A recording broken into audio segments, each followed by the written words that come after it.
স্থির হয়ে বসেনি, তবে হ্যাঁ বুঝতে পারছিলাম ওর অনেক দায়িত্ব মাথায়, আর সেই সময় ও যদি জিনিসগুলোকে হ্যান্ডেল না করে হয়তো সেই জিনিসগুলো এত সুন্দরভাবে হতোও না।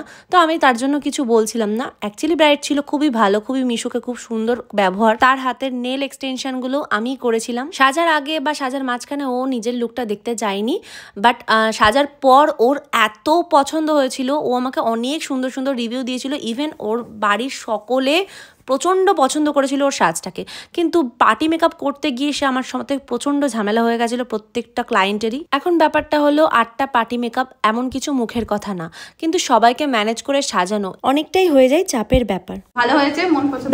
ভালো কোথায় গেল এর মধ্যে? শাড়ির মধ্যে মালা চাপার তো খুব ব্যস্ত ব্রাইড। আজ বলো কেমন হয়েছে টোটাল লুক? ভালো হয়েছে, আমার খুব পছন্দ হয়েছে। তোমার কতটা সুন্দর লাগছে তুমি পরে ভিডিও। হ্যাঁ পরে আমি ভালো মানে সবার। এই ব্রাইডের রিসেপশনের বুকিংও আমার কাছেই ছিল। আচ্ছা তোমরা অবশ্যই বলো